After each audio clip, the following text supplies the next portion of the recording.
Hello, hockey fans. We're here for a new episode of Five for Talking, big time trade edition. We're talking Leafs and NHL. I'm here with Caps, the captain of the show, and we're just going to jump right into this. Breaking news from yesterday. Ryan O'Reilly traded to the Toronto Maple Leafs for a bag of chips.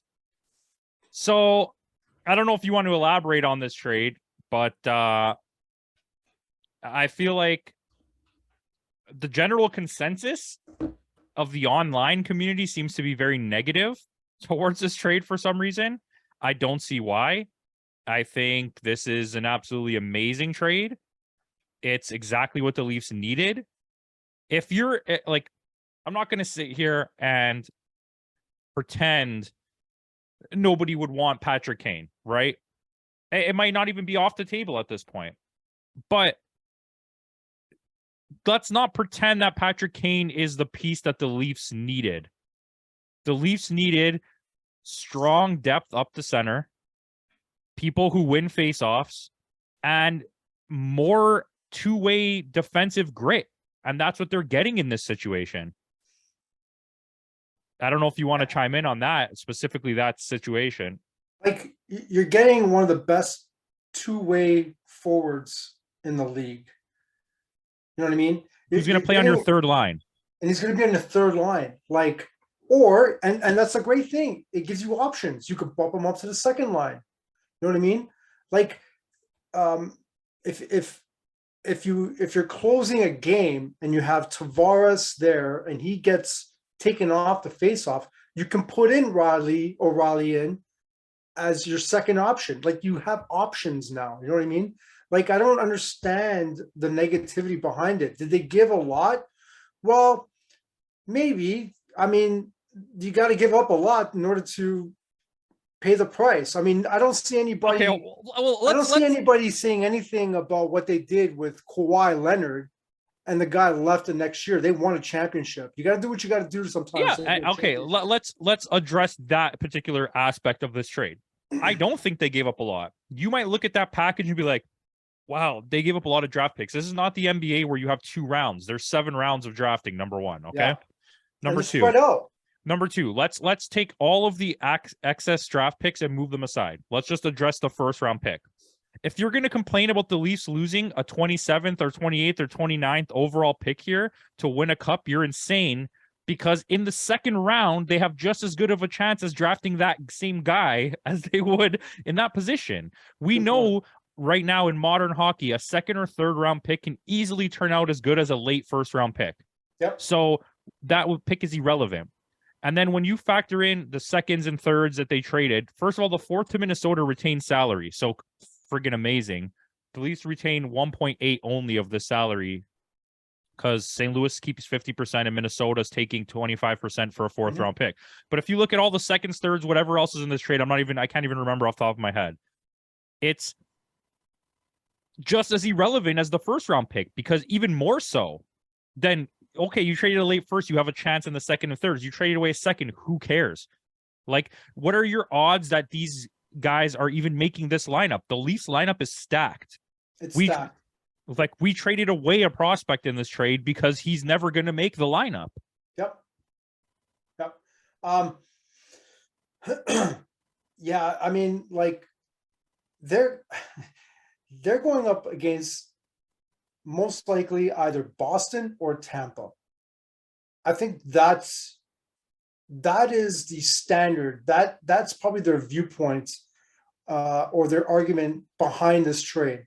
They're going up against 2 really good teams, and they're probably going to do something to bolster their lineup going into the playoffs as well. Like, the Leafs had to do something. Yeah, sorry to cut you off. That's an excellent point that you made last night right after the trade happened, was you're crazy to think that Dubas is not planning something, because Boston and Tampa Bay and Carolina has a lot of cap space right now. Yep. So all 3 of those teams are going to do it. And then with New York Rangers making that trade, New Jersey has cap space. Like, if you're the Leafs, you got to be ready to make moves. Sorry. No, you're absolutely right. I mean, all those teams are going to get better. When the Rangers made that trade, they got better, and they looked amazing ever since that trade. Like, the Leafs have no option. They have to do something. Yeah. You know what I mean? What do you think got them eliminated from the playoffs last year? It was Tampa's depth. It was a guy that was traded to them at the deadline in Paul. Like, geez, like. And it's funny because we did a video talking about that deadline during that last year. And I don't remember if you were part of it, if you chimed in on it too, but I definitely was like, this is a huge trade for Tampa Bay. Nick Paul, not only does he still have room to grow, but he's the exact type of player you need. When you're trying to win a cup, you don't need more Mitch Marners. You need more defensive depth. Yeah. Because your goal scorers are going to score goals. Ryan O'Reilly can contribute on the offensive end. He's also amazing on the defensive end, both physically and just technically as a defender, right? And he's 54% from the dot. And let's not take away from sorry, I don't remember the other guy's name that the Leafs got. Achari. He's another 53% face-off winner. He has like almost 200 hits this year, and he has over a block shot per game. There was definitely a plan going into this trade deadline. And, you know, as much as he has impressed throughout the season, Poltons Holmberg was not the guy that you're going to be going into the playoffs with. I'm sorry. No. It's just not going to happen. And to get O'Reilly, that's a hell of a bump. That's a hell of an improvement. You know what I mean? Like, they got options. You know what I mean? Yes, like, yes. You didn't even give up any roster guys as well. No, like, and in the position you're in as a top 5 NHL team, okay, you don't need those draft picks. And if you want a perfect reference to this, look at the NBA, where I understand they've created a new rule so you can't completely destroy your future. But these teams will trade 5 first-round picks for one guy who's just a rental at the trade deadline to try and win. And then they'll spend the rest of their time. When you're the Leafs, you're like the Lakers. And I know that sounds kind of stupid, but you can draw top talent. So you don't need the draft picks necessarily. Yes, it's nice to build homegrown people, right? But you can sign. You're a huge market team with so much money. You're not worried about this. You're the Rangers, right? The original 6 teams are pulling. They're gonna pull players. Like, it's not a big situation to have to believe that that's going to happen. And you didn't trade away 10 first-round picks. You traded away a useless first and a couple seconds and thirds and a fourth. Like, who cares? Yeah, like, literally, who cares? You're the core age, like the age of your players currently on your roster are good for another 10 years. Like, geez, it's like, that's so funny that you said. That's exactly what my argument was. If you can manage your contracts properly, you have 10 years of this team. Yeah. If they decide to resign and stuff. I mean, there's always that chance. But geez, like, I don't understand. People should be like, you know, they should be pumped. You should go. Be crazy. This is like Steve Dangle specifically said this. Since 2004, I believe, was the last time we made such a big trade deadline acquisition, which was Brian Leetch. Yeah. Who was at the very end of his career, but still, right? Because this is not Nick Foligno like level.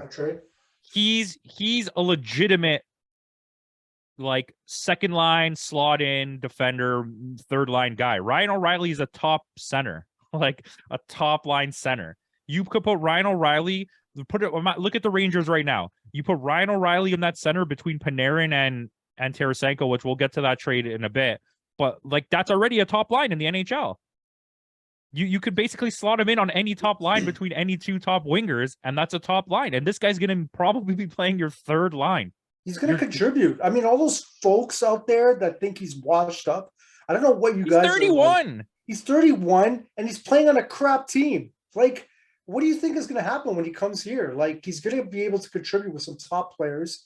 He's going to get some good minutes, and he's going to be able to, play very well.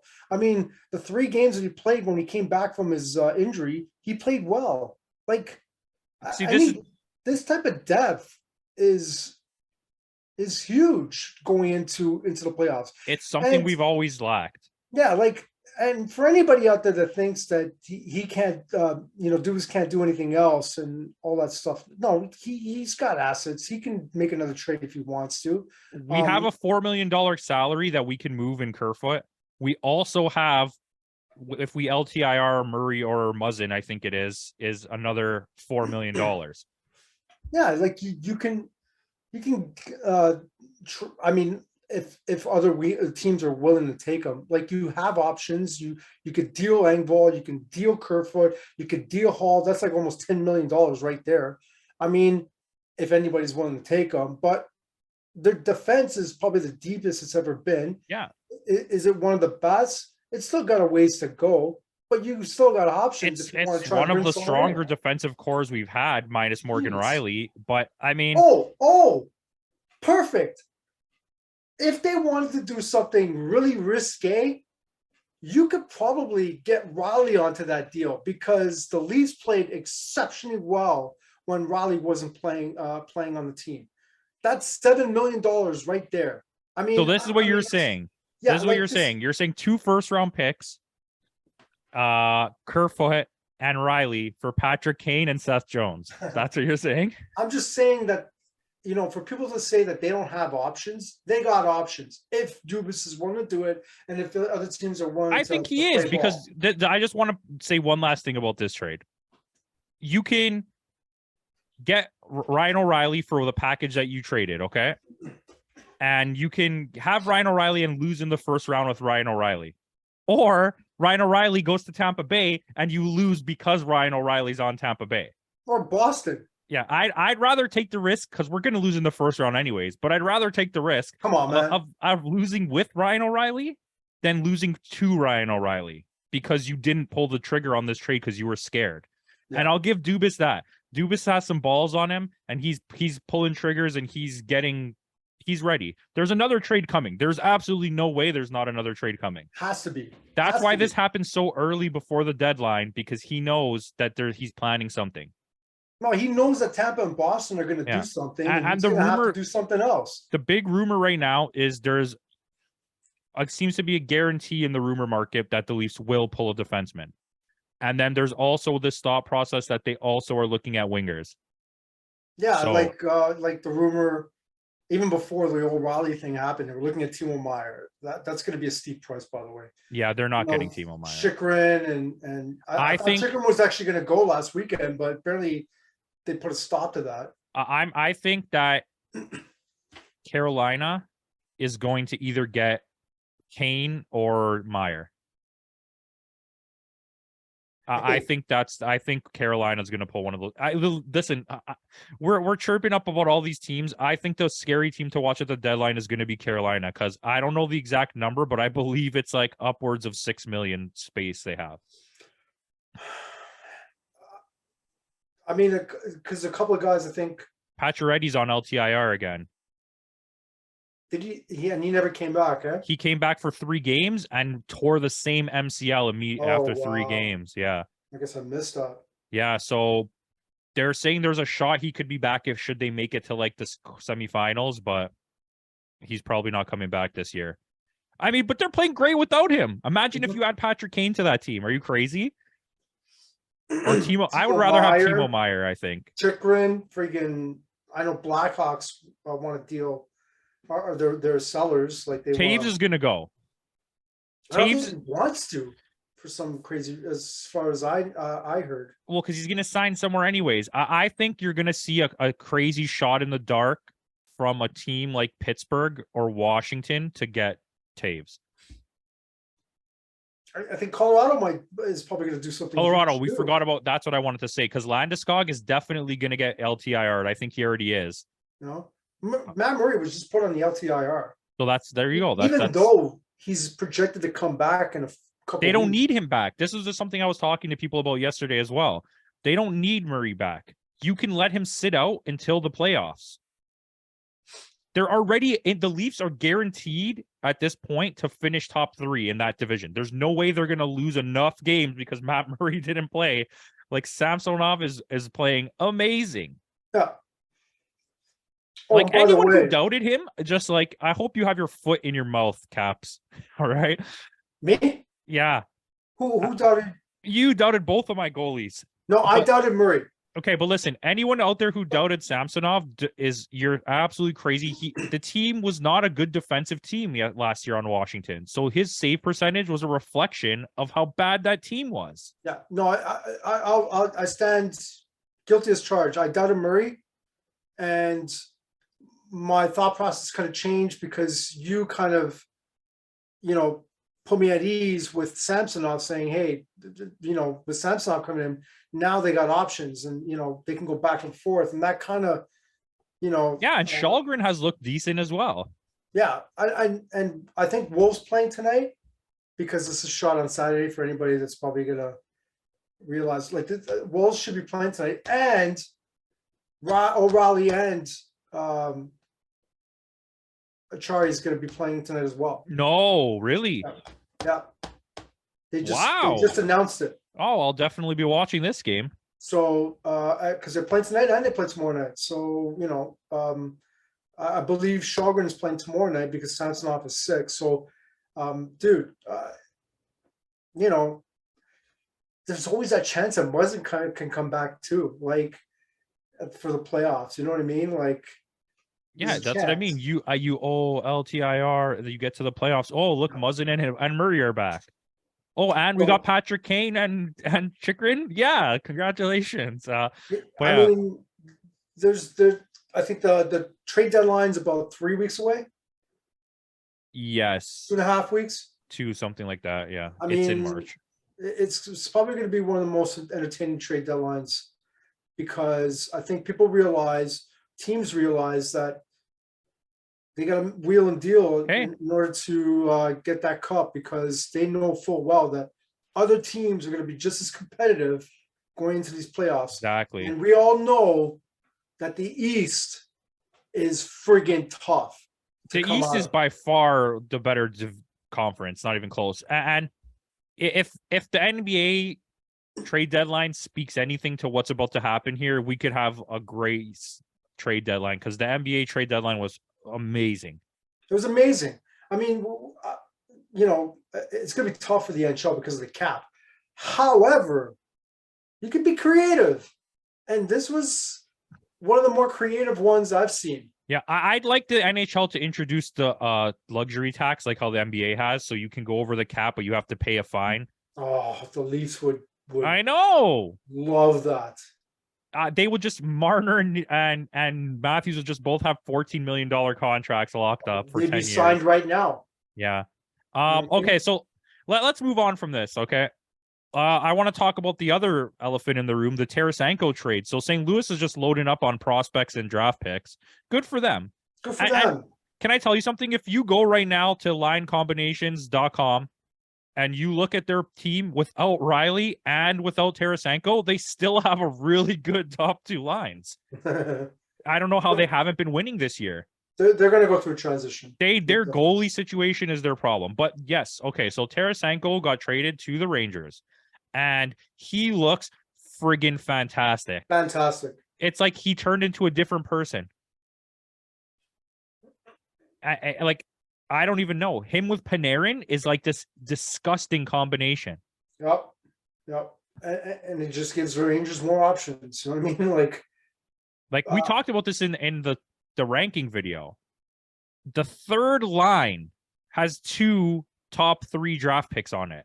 You have Lafreniere and Campo. Lafreniere is a first overall draft pick, by the way. And these 2 guys are playing on their third line. So, like, to just speak to depth and why the Leafs need depth, not to mention the Rangers' defensive core is pretty solid, and their goaltending is like next level. The best goaltenders in the league. Shesterkin is like some special stuff. But you know what? Sorokin on the Islanders is really good. Oettinger from Dallas. Yeah, you know what? After we made, that during that video, if anyone hasn't seen it, I'll link to it in the description. But I mean, I wasn't so comfortable. I know we both kind of just went with it. I wasn't super comfortable at the end with like having Dallas as the pick, but like since I've been really paying attention to hockey again lately and really watching games, like Dallas is scary. The Dallas versus Boston game the other night, someone even commented it on that video, was crazy. Like, Dallas is scary. Boston is scary. The Rangers are scary. The Hurricanes are scary. Tampa's Tampa. Tampa's Tampa. It's funny. It's like, that's all you got to say. Tampa's Tampa. Tampa's Tampa. The Islanders look great. Yeah. Washington and Pittsburgh are always a threat come playoff time. Yeah, it's just I know that we have a little bit of breathing space with. I probably shouldn't say that, but with Washington, because Ovechkin is taking a leave. But Pittsburgh, they're up and down. But we know for a fact that the teams that we're going to be looking at, Detroit's playing pretty well too. Detroit is really fighting for that spot. The Islanders are going to have a tough time fighting for that spot with them.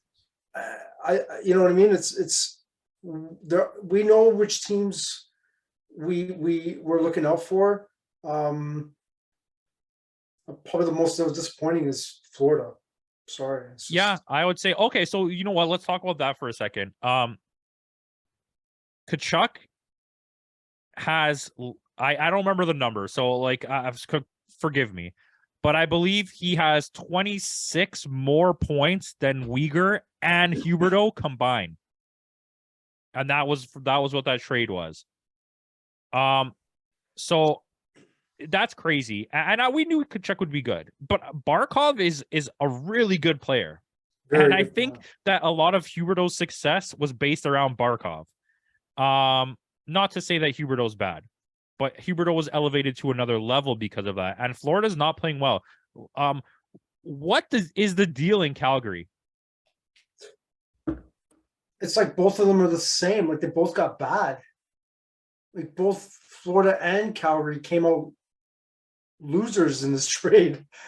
You know what I mean? Essentially, like, the goaltending on both teams is so floppy. And that's the crazy thing, because we know that Markstrom is like an amazing goalie. But it's crazy, man. It is absolutely crazy. What's going on with those two teams? However, Calgary and the Rangers played probably one of the best games of the season, like a week ago. Yeah, but then Calgary, I can't remember which player. There was an article about it that he's like, every game we play one really good game and then we immediately play a crap game the next night. And that's what they did. That game against the Rangers was great. I actually watched a chunk of that game. And then the next game they got demolished. And like, Kadri's their best player. Yeah, Kadri is their best player. I think that just takes the wind out of them when they lose that game that they fight hard to win, and then it's like, what's the point? But I don't think I just don't think both those teams make the playoffs this year. I don't know. It's gonna be tough, man. It's gonna be sad because I really like Calgary. I like Calgary, but to be honest, Minnesota and Edmonton having those last two wild card spots, I think you pretty much cemented who's going to take those two spots. I just don't know if Calgary can come back from, like, they're not that far off. But like, the East is just insane. You have for the wild card spot, you have Pittsburgh, the Islanders, the Capitals, the Panthers, and the Red Wings all within 3 points of each other. That's insane. And the West is just like a crapshoot. Like, you don't even, no one gives a crap. Nashville is playing like garbage. But I mean, so I don't know. I don't really have anything else about that. Do you have anything? Because I have one thing I want to end the video on if you don't. No, let's move on. All right. So I probably should have led the video with this, but we lost a legend recently, Bobby Hall, the Golden Jet. Like, that's huge. Just big rips in the chat. That to me, this is huge. Like, it might go over a lot of people's heads, but he has over 900 goals. It just happens that 300 and something of them came in the WHA. He left the NHL, I believe, at 32. He had over 600 goals. This guy would be the record holder, I promise, had he stayed in the NHL. He also probably would have been top 3 or 4 all time in points. He's so underappreciated for what he did. And that Chicago team was stacked, and they only won 1 cup. So I don't know if you have anything on that. I just, I'll leave it at that, man. That was our great. condolences go out to an all-time great. Brett Hall's dad, for the people who don't know. Okay, well, that's all I have for this video. Thank you, everyone, for watching. Thank you from Caps, and like, comment, subscribe.